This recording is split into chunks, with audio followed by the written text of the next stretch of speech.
చూసుకున్నట్లయితే ఆధార్ కార్డ్ లబ్ధిదారులకు ఎవరికైతే ఆధార్ కార్డు ఉందో వారందరికీ కూడా కీలక ప్రకటన అయితే జారీ చేయడం జరిగింది. ఇక నుంచి ఆధార్ కార్డు మీరు వెంట పెట్టుకొని తిరగకూడదు. అవును, మనం ఎక్కడైనా ధృవీకరణగా చూపేందుకు ఆధార్ కార్డునో లేక దాని జిరాక్స్ కాపీనో తీసుకెళ్తూ ఉంటాం. ఇకపై దీన్ని తీసుకువెళ్లాల్సిన అవసరం లేదు. ఉపకరించే సరికొత్త ఆధార్ యాప్ను ఐటీ మంత్రి అశ్విని వైష్ణవ్ గారు ఆవిష్కరించారు.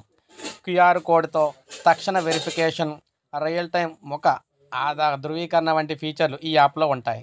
ధృవీకరణను పరిశీలించే చోట ఆధార్ తనిఖీ క్యూఆర్ కోడ్ ఉంటుంది. దాన్ని మన ఆధార్ యాప్తో స్కాన్ చేస్తే మన ధృవీకరణ అయిపోతుంది. ఇప్పుడు యూపీఐ చెల్లింపు కోసం క్యూఆర్ కోడ్ను స్కాన్ చేసినట్లే ఇది పూర్తవుతుంది. పూర్తిగా సురక్షితంగా, అత్యంత సులువుగా ఆధార్ తనిఖీ జరుగుతుందని సామాజిక మాధ్యమం ఎక్స్లో వైష్ణవ్ పోస్ట్ చేశారన్నమాట. అయితే ఒక్కసారి బీటా వెర్షన్ పూర్తయితే దేశవ్యాప్తంగా ఈ యాప్ అమల్లోకి వస్తుంది. ప్రజలు తమ వ్యక్తిగత ఫోన్ ద్వారా తమ గుర్తింపును భద్రంగా పంచుకోవచ్చని వైష్ణవ్ అయితే వివరించారు. సో ఇక నుంచి ఆధార్ కార్డు కావచ్చు, జిరాక్స్ కావచ్చు, ఎవరో కూడా వారి వెంట పెట్టుకొని తిరిగే పని అయితే లేదనమాట.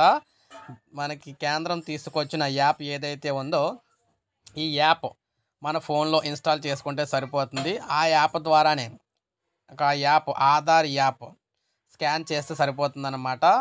ఆటోమేటిక్గా అక్కడ మనం వెరిఫికేషన్ అయితే అయిపోతుంది. సో దీన్ని బట్టి ఇక ఖచ్చితంగా యాప్ అమల్లోకి వచ్చిన తర్వాత ఇక ఆధార్ కార్డులు జిరాక్స్లు పట్టుకొని తిరిగే పని అయితే లేదు. ఎక్కడికైనా సరే బ్యాంకులు కావచ్చు, లేదంటే దేనికన్నా కూడా ఆధార్ కార్డుతో అయితే పని ఉండదు. ఆటోమేటిక్గా ఈ యాప్లోనే మన ఫోటో తీసుకోవడం ద్వారా మన గుర్తింపునైతే గుర్తిస్తారనమాట. సో ఇది మనకు అప్డేట్. ఒక లైక్ చేయండి, సబ్స్క్రైబ్ చేసుకోండి, మన ఛానల్ సబ్స్క్రైబ్ చేసుకోండి.